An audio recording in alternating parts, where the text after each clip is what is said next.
Are you one of those who ask that question? Are we really here, or do we just think we are here? Everything we see, hear, touch might just be an illusion. Maybe we are distracted by the fake shadows of the truth behind the curtain.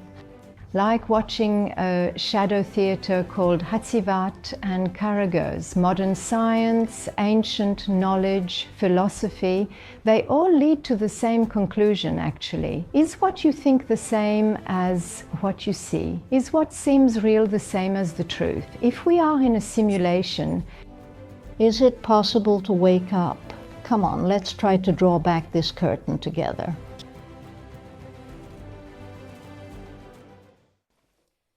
When my son was about 4 or 5 years old, one morning he woke up and told me he had a dream. When I asked him what he saw, he answered angrily, "Don't you know? Why are you asking?" At first I didn't understand why he was upset. When I said, "How could I know what you saw in your dream?" he asked me, "Why don't you know?" I said, "Because it's your dream. It's yours. How could I know what only you saw?" In response, he gave a very beautiful answer. "But you were there too." That seemingly simple key sentence woke me up to life that day. It reminded me of what I already knew. But in the flow of life, I had thanked him for reminding me of a truth I occasionally forgot. The sentence, "But you were there too," suddenly woke me up like a slap. What if this world is really a dream? Imagine the great disappointment for those who are deeply immersed in this dream when they wake up. What if all the events and people we think exist in our own dream are just an illusion? What if this is not a shared dream, but only our own dream? And what if everything we see is just different versions of ourselves? Let's go even further. What if there is no such thing as our dream, but we are a reflection of the dream of a creator who made us exist? Many of us have thought about some of these questions at least once in our lives, especially with the development of modern science. This question has become more prevalent. But believe me, this is not a doubt. On the contrary, it is one of the questions that everyone seeking the truth should ask. Rumi says, "You cannot see the truth unless you give up all that you assume." What we call reality, how real is it actually? When you look at a glass of water, for example, what do you see? An object, a substance made of H2O molecules, or a blessing that quenches your thirst? Maybe reality is just a meaning that our mind, our perception assigns to it. Even modern science now says that reality changes when you look at it. In quantum physics, this is called the observer effect. When a particle is not observed, it remains in wave form, but when observed, it collapses to a single position, becoming a particle. What does this mean? Before you look, everything is possible, but when you look, something happens. How strange, right? Just your observation can change the behavior of the universe. And the interesting part is that not only the behavior of particles, but time itself is also an illusion. Einstein says time is an illusion. Sufism actually says this from a completely different perspective. According to Ibn Arabi, time is one of the finest veils created by God because only the moment is real. The past is what you remember, the future is what you imagine, but the truth is only hidden in the present moment. Even when you say now, that moment becomes the past. So, in this case, how much do we really see? And more importantly, how much are we allowed to see? In the Quran it says, "Surely in this there are lessons for those with insight." It means that those with insight, not just sight, will see, because the physical eye sees the apparent. But insight, meaning the eye of the heart, sees its fortune. The ancients called this a veil. In Sufism, it is said that the world is covered with the veil of light and the veil of darkness. In fact, both light and darkness are veils. Because the truth is so pure, so bright, that if you look directly, you'll burn. Eyes accustomed to watching shadows cannot bear the sun. Remember when Prophet Moses called out to his Lord on Mount Sinai, saying, "My Lord, show yourself to me." And Allah said to him, "You will never see me. But look at the mountain." Then the mountain manifested, and the mountain was shattered. Moses fainted and fell to the ground. This is the impossibility of looking directly at the naked light of truth. Not even the heart can bear it if it is not ready. As Rumi said, the eye needs light to see, but the heart needs divine light.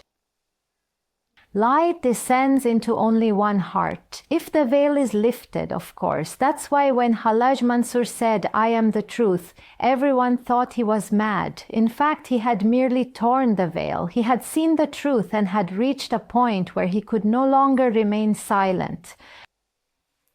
Now, let's turn a bit more to the West. You remember Plato's allegory of the cave. A group of people live chained in a cave since birth. They can only look at the wall and believe the shadows of objects passing in front of the fire behind them are real, until one of them breaks the chains and goes outside.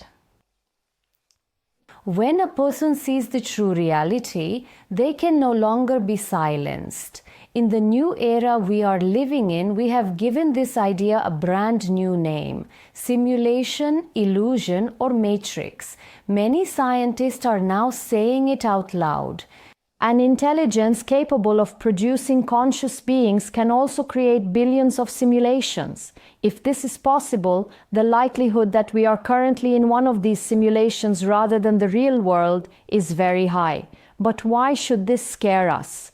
All ancient sciences have been saying this for centuries. This world is a shadow realm. The real is the unseen. Ibn Arabi says, things are not truly fixed. They only appear fixed because Allah makes them so. In other words, you are observing what you think is fixed, yet everything is flowing, transforming, collapsing, and being rebuilt. A constantly turning cycle. The Quran repeatedly says, this worldly life is merely a game and amusement. The hereafter is the true life. If only they knew, it says. I would like to add this detail here. These verses are not meant for us to see the world as insignificant or meaningless, but rather to prevent us from being deceived by illusions. Sufis interpret these verses as follows. The world is a stage, yes, but you are not an actor. You are an audience that needs to awaken. Everything exists to remind us of the truth. Every blessing, every difficulty is a sign. Every relationship is a mirror. The world is not empty at all. On the contrary, it is full of meaning. But for you to see that meaning, the veils within you need to be lifted. Let's go with the saying of Rumi again. You are caught up in the shadow, yet if you could see the light that creates the shadow, all darkness would vanish. We can only shine that light within ourselves. It is a fact that one who turns their face to the sun will leave their shadow behind. But while you are inside a dream, you see. Do you realize that it is a dream? But you only understand when you wake up, right? This life is also a dream within a dream. It is even mentioned in the hadith. People are asleep, they wake up when they die. The same applies here. But a person realizes they are dreaming by awakening the soul, not the body. In Sufism, two types of death are mentioned. Either your soul awakens with physical death. This is already an inevitable death. The inevitable taste every soul will experience one day. With the soul and spirit leaving the body, the soul becomes free and awakens to the truth. But there is another kind of death, the most virtuous one. Sufis call this to die before dying. That is, to be able to kill the ego while the body is still alive. To abandon desires, ambitions, attributes attached to one's identity, titles, labels, idols. In short, to renounce all claims of ownership. Because the ego always says I. Truth, however, appears when the self is transcended. If you can awaken before physical death, this world becomes just a stage for you, and you are no longer an actor but a witness, just like a lucid dream, when you realize while dreaming that you are in a dream. That is the awareness, what we call awakening. But this is not passive surrender. It's an active realization, a conscious awakening, pulling back the curtains with your own hands. And yes, it's not easy at all, because in this death, it is not blood, but selfhood that flows. That's when a person truly begins to see. The simulation is not just a simple digital thing. The simulation is much deeper, making you forget who you are, being given a role and accepting that role as if it were your own reality. Because the real simulation is not outside, but inside, in the roles given to you, in many labels like successful, beautiful, leader, artist, mother, intelligent, strong, good child. They're all just costumes. And most of the time you get so caught up in that costume that you forget the real you inside, because your mind has programmed you that way. You can't even realize that you are living inside a simulation, because the person you think you are is not actually you, but there is a place inside, a voice, saying the truth is very different from what you know. When you listen to that voice, the curtain begins to open.